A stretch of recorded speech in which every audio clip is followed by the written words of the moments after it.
Saludos desde la redacción de Euronews. Hoy empezamos hablándoles de las armas que está utilizando Europa para luchar contra Omicron, ante la certeza de que se avecinan meses difíciles. Y la nueva variante del coronavirus ha sido uno de los temas centrales de la última cumbre europea del año. Desde Bruselas les damos todos los detalles. Les acercamos también a la misión de Frontex en el Canal de la Mancha, donde el último drama migratorio con 27 muertos encendió todas las alarmas. Una mezquita en la ciudad francesa de Lille fue el escenario del funeral de 4 de los migrantes que perdieron la vida el 24 de noviembre tratando de llegar al Reino Unido en la peor tragedia ocurrida en esta ruta migratoria.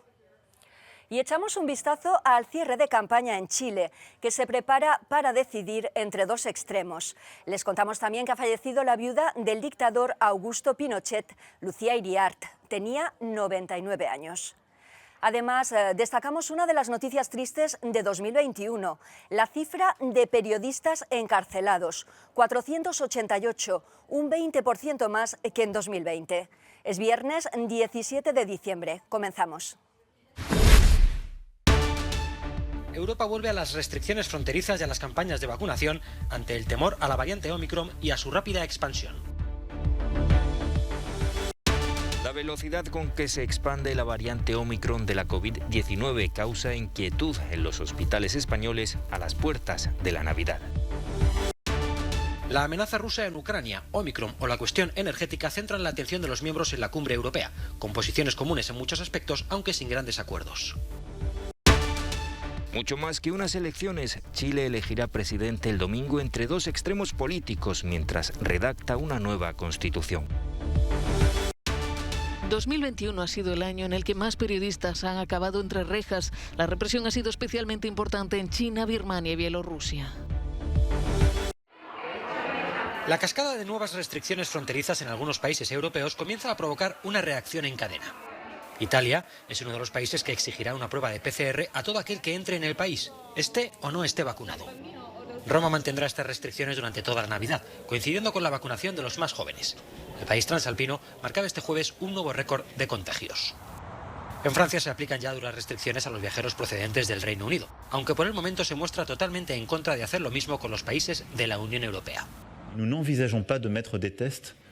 No pensamos hacer pruebas dentro de la Unión Europea, porque estamos apegados al buen funcionamiento de nuestro espacio común y porque en el momento en el que una variante está en uno de los países de la Unión, muy rápidamente se extiende a los demás, confesaba Macron. Desde Londres continúan por su parte trabajando sin descanso en la campaña de vacunación de refuerzo, con el objetivo de frenar en lo posible el llamado maremoto de Omicron. Como Italia, Reino Unido también ha marcado un nuevo récord de casos, aunque afortunadamente el número de muertos es por el momento muy inferior al de anteriores horas. Para Alemania, el problema ahora mismo no es otro que la falta de dosis. Necesitamos unos 50 millones de dosis de refuerzo y 20 millones de dosis de primera y segunda vacuna, alertaba su ministro de Sanidad, Karl Lauterbach. Esto significa que la demanda actual no está completamente cubierta. Y este no es el punto más importante. El punto más importante es que si operamos con estas entregas según lo programado para la campaña de refuerzo, será simplemente demasiado lento. La campaña terminaría a finales de marzo. Como ya sucedió al inicio de la pandemia, la improvisación vuelve a ser la nota dominante en muchos puntos. En Grecia, por ejemplo, el gobierno habría cambiado las restricciones para los viajeros 3 veces en menos de 24 horas. Los corrillos del personal sanitario no mienten. La variante Omicron de la COVID-19 se expande y avanza de forma exponencial por distintas regiones españolas.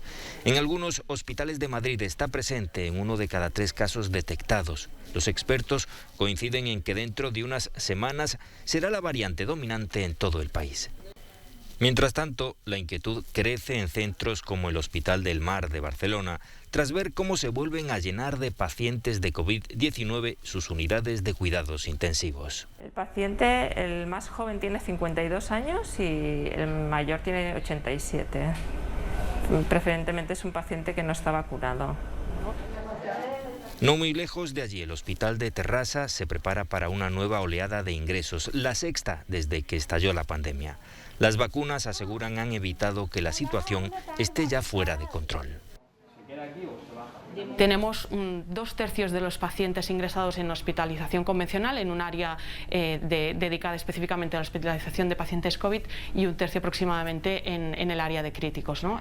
El gobierno español confía en que la variante Omicron no provoque el colapso del sistema sanitario.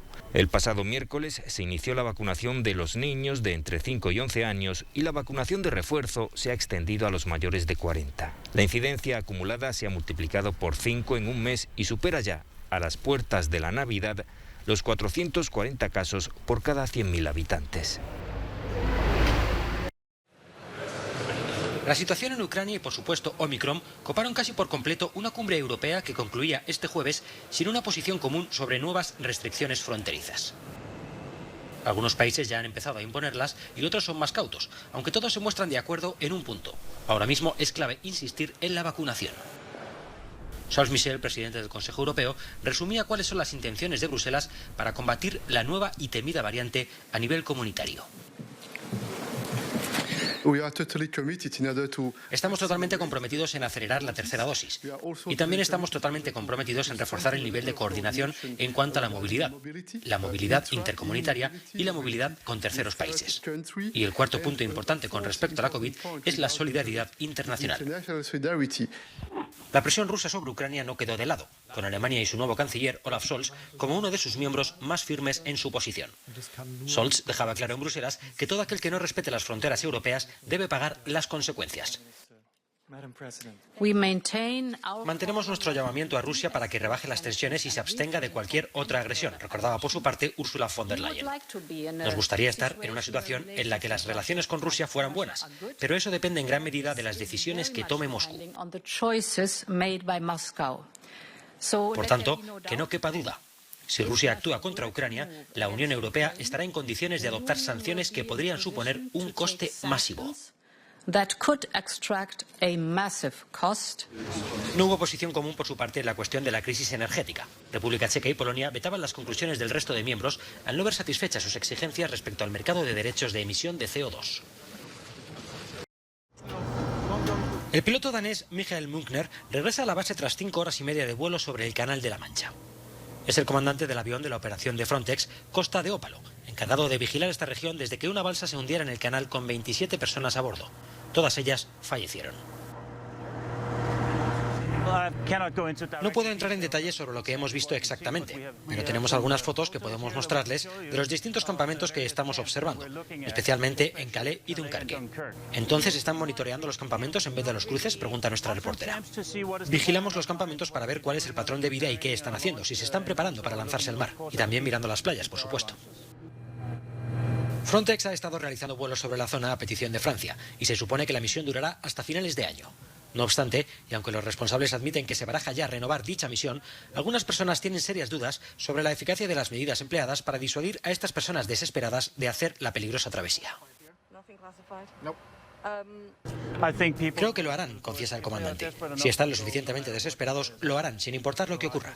Solo espero que podamos estar allí y ayudar a evitar la pérdida de vidas. Elías, refugiado afgano, está de acuerdo en que muchos migrantes seguirán buscando formas de cruzar a pesar de las barreras existentes. Si tuvieran la oportunidad de quedarse en su país de origen, lo harían, explica Elías. Pero si alguien llega a tu país y te lo quita todo, ¿qué haces? Elías dejó Afganistán hace 6 años. Tras ver rechazada su solicitud de asilo en Suecia, también pensó en cruzar el Canal de la Mancha. Una de las razones por las que la gente cruza y se arriesga de esa manera es por el reglamento de Dublín. Piensan que una vez en el Reino Unido no se aplican las normas de ese acuerdo, por el Brexit. Y eso les permite al menos quedarse allí un tiempo y construirse una nueva vida.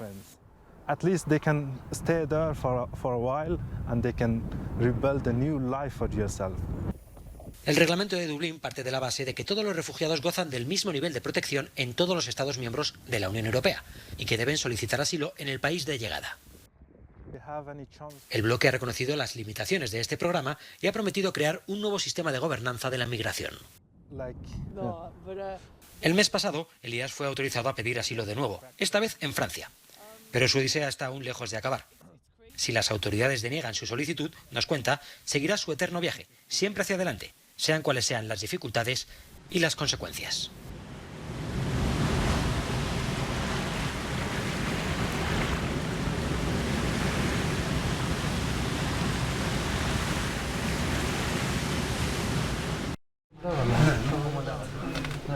Una mezquita en Lille fue el escenario del funeral de 4 de los migrantes que fallecieron en el Canal de la Mancha tratando de alcanzar el Reino Unido el pasado mes. En total fueron 27 los fallecidos con el hundimiento de su embarcación el 24 de noviembre, en la que fue la peor tragedia jamás acontecida en esta ruta de la inmigración ilegal.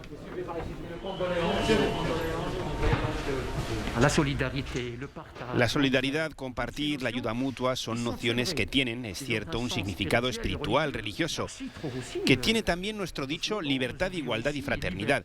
La religión se une a la sociedad hasta cierto punto. No me refiero a la política, sino a la sociedad. Una sociedad sin solidaridad no es una sociedad. La dificultad de la travesía y accidentes mortales, como el ocurrido hace 3 semanas, nominan la determinación de aquellos que quieren cruzar el canal. Cada mes son decenas de migrantes quienes lo intentan, pese a los controles de las autoridades fronterizas, tanto del Reino Unido como de Francia.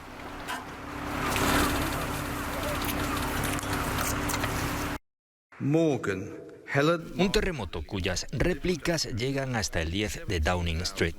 Los Tories, el partido del primer ministro británico Boris Johnson, perdieron el jueves el escaño del condado de North Shropshire, que preservaban desde hace casi 2 siglos. Un asiento en Westminster que ocupará la candidata del Partido Liberal, Helen Morgan. Estos son tiempos de prueba para nuestro país. Como bien sabemos, este condado se tambalea al borde del abismo. Nuestra economía rural está en un estado precario y los medios de vida de la gente en riesgo. Nuestro país pide a gritos un liderazgo. Señor Johnson, usted no es un líder. De hecho, muchos electores de este condado que votó a favor del Brexit acudieron a las urnas en clave de referéndum sobre la labor de Johnson al frente del país. El escaño quedó vacante tras la dimisión de su representante en los comunes, tras verse envuelto en un escándalo. Sin embargo, el castigo es para Johnson. Los votantes del norte de Shropshire estaban hartos y nos dieron una patada en forma de mensaje. Como presidente del Partido Conservador, quiero decir que lo hemos escuchado alto y claro. Debemos seguir haciendo nuestro trabajo y es precisamente lo que estamos haciendo. Boris Johnson cierra el año fragilizado por las urnas, los escándalos y la oposición de muchos de sus correligionarios al endurecimiento de las restricciones contra la pandemia. Dos visiones radicalmente opuestas de lo que es o de lo que debe ser Chile se enfrentarán el domingo en las urnas en las elecciones presidenciales más importantes desde el fin de la dictadura. Los candidatos, el ultraconservador José Antonio Kast y el ultraizquierdista Gabriel Boric, cerraron el jueves la campaña electoral agitando fantasmas y exacerbando emociones en un país que deberá elegir entre los extremos del arco político al mismo tiempo que redacta una nueva constitución. Kast, ultracatólico, partidario de la mano dura frente a la violencia y la inmigración y férreo defensor del neoliberalismo, se presenta como el adalid de la lucha contra el comunismo que a sus ojos encarna Boric y promete recuperar la paz social. Para volver a recuperar la paz, el orden, el Estado de Derecho y sobre todo la dignidad en la vida de las personas. Porque la dignidad es lo que nos falta, pero la verdadera dignidad, no esa dignidad que algunos quieren con violencia. Apoyado por el Frente Amplio y por el Partido Comunista, el izquierdista Gabriel Boric recordó que la paz social estalló en Chile precisamente por culpa de las grandes desigualdades generadas por décadas de ese neoliberalismo económico que defiende José Antonio Kast. Acá estamos en paz, nuestro camino es la paz. Para reencontrarnos con Chile necesitamos de justicia social y no de violencia. Y no hay fórmula más clara para la inestabilidad que dejar todo como está, que es lo que en definitiva propone José Antonio Kast. Los últimos sondeos dan una ventaja de entre 5 y 14 puntos a Boric, aunque los expertos coinciden en que el resultado puede ser muy ajustado. Gane quien gane el domingo, el sucesor de Sebastián Piñera tendrá que restañar muchas heridas para emprender con garantías un nuevo rumbo constitucional. En la capital de Chile parece que hubo una fiesta. ¿Por qué? Porque falleció Lucía Iriart, la viuda del antiguo dictador Augusto Pinochet. Inmediatamente después de que los medios locales informaran la muerte de la antigua primera dama de 98 años, en las calles de Santiago automovilistas comenzaron a tocar el claxon y cientos de personas se reunieron en la Plaza Italia para celebrar el acontecimiento, cantando, bailando y hasta bebiendo champán. ¡Salud, chicos! Por lo menos ya no va a respirar el aire, va a quedar todo más limpio, sin ella y sin él, con toda esa familia. Creo que la muerte de esta señora es simbólica, no representa para mí el fin de la transición y de una era. Creo que eso solo va a llegar con la justicia y con la verdad, pero es una alegría simbólica que nos merecemos. Lucía Iriart era conocida por su personalidad dominante durante el sangriento gobierno de Pinochet. Algunos historiadores incluso han atribuido a Iriart ser una de las instigadoras del golpe militar contra el presidente socialista Salvador Allende, que llevó a su marido al poder. Fue una de sus asesores personales y políticos más cercanos durante la dictadura que siguió. Su muerte recuerda la todavía presente sombra de Pinochet en Chile, ya que llega 2 días antes de la segunda vuelta presidencial entre el izquierdista Gabriel Boric y el candidato de extrema derecha José Antonio Kast, que es defensor del régimen de Pinochet. La historia reciente en nuestro país. La detención de los hijos del Chapo Guzmán solo le corresponde a México. Así de claro ha sido el presidente del país, Andrés Manuel López Obrador, cuando le han preguntado sobre la recompensa de $5 millones que ofrece Estados Unidos a quien capture a la descendencia del narcotraficante. Tengo otra pregunta al respecto. Si están en territorio nacional, a quien corresponde detenerlos, pues es a la autoridad nuestra. Aunque pueda parecer un método del antiguo oeste, el programa de recompensas de narcóticos se puso en marcha en 1986 y, según el propio gobierno estadounidense, desde entonces se ha capturado a 75 delincuentes y se han pagado más de 135 millones en recompensas. Nunca había habido tantos periodistas encarcelados en el mundo. En este 2021, 488 profesionales de la información han acabado entre rejas, lo que supone un aumento del 20% respecto a 2020, según el informe anual de Reporteros Sin Fronteras. Entre los detenidos, 60 mujeres, la cifra más alta que se recuerda. Estas cifras se deben principalmente a un aumento de las detenciones en China, a causa de Hong Kong, en Birmania y en Bielorrusia, donde el dictador Alexander Lukashenko se negó a aceptar los resultados de los comicios y, tras las elecciones amañadas, organizó una represión absolutamente escandalosa. Sin embargo, el número de periodistas asesinados, 46 en este 2021, ha sido el más bajo desde hace 2 décadas. El secretario general de Reporteros Sin Fronteras explica por qué. Le COVID a eu pour effet de limiter les reportages. La COVID ha tenido como efecto una limitación de los reportajes y de las salidas de los periodistas y, en consecuencia, de los riesgos. También ha habido, tal vez, una especie de autocensura de los periodistas a la hora de ir a lugares peligrosos. A eso se suma el hecho de que un cierto número de conflictos en Siria y en Oriente Medio son menos mortíferos de lo que era. Dans l'ensemble du Moyen-Orient sont moins meurtriers qu'ils ne l'étaient. México sigue siendo por 3er año consecutivo el país más peligroso para la profesión, con 7 periodistas asesinados, seguido por Afganistán con 6 y Yemen e India con 4. Incendio mortal en Osaka. Al menos 19 personas han fallecido víctimas del fuego desatado en el interior de un edificio en la zona comercial de la ciudad japonesa. La policía baraja la opción de que el incendio hubiera sido provocado. Las llamas se iniciaron en el 4º piso del edificio de 8 plantas. Se cree que en una clínica psiquiátrica. Más de 70 coches de bomberos se desplazaron al lugar, evitando en media hora que la tragedia fuera mayor. Al menos otras 8 personas resultaron heridas y se teme que el número final de víctimas mortales pueda ir a más. Las autoridades barajan que se trate de un incendio provocado después de que varios testigos afirmaran haber visto a un hombre con una bolsa de papel de la que goteaba un líquido, momentos antes de que en el mismo lugar comenzara el incendio. Se desconoce también de momento si esa persona estaría entre los fallecidos o entre los heridos. Que todo es un sueño. Ainur, que en kazajo significa rayo de luz de luna, es una de las 7 películas que se ha propuesto realizar en un año Gonzalo García Pelayo. Productor musical, director de cine, locutor y jugador profesional de ruleta son algunas de las 1000 facetas de Gonzalo. En este rodaje último hemos tenido una gran emoción al tener 15, 20 personas que están vibrando exactamente como si fueran una sola cuerda. Yo cuando hago películas no es igual que cuando trato con los números, solamente lo hago con la inteligencia emocional y solamente lo hago con las intuiciones. Es una manera de acercarme al tema que voy a tratar completamente diferente, uno emocional, otro únicamente intelectual. Viajero, amante del cine y transgresor, para Gonzalo García Pelayo, más incluso que la ruleta, el Bitcoin o los caballos, el cine es su gran apuesta. Sí, me gusta ponerme un poco en contracorriente y eso automáticamente me llama al sentirme transgresor. Y al hacer las películas me gusta expresar ese tipo de expresión o ese tipo de sentimientos que no siempre tienen que ser transgresores.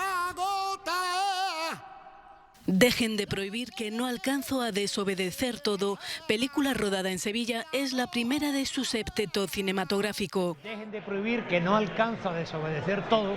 Tiene una voluntad transgresora de todos los fotogramas. Con Sevilla siempre en el corazón, García Pelayo prosigue sus cábalas de trotamundos del séptimo arte. Su cámara habrá viajado en un año de Sevilla a Kazajistán, pasando por Argentina, Portugal y la India. Llegamos al final de nuestro informativo. Gracias por su compañía. Les dejamos con imágenes de Pyongyang, la capital de Corea del Norte, que este viernes recuerda a Kim Jong-il, el padre del actual líder Kim Jong-un, en el 10º aniversario de su muerte. Euronews Hoy vuelve el lunes. Hasta entonces, sean felices.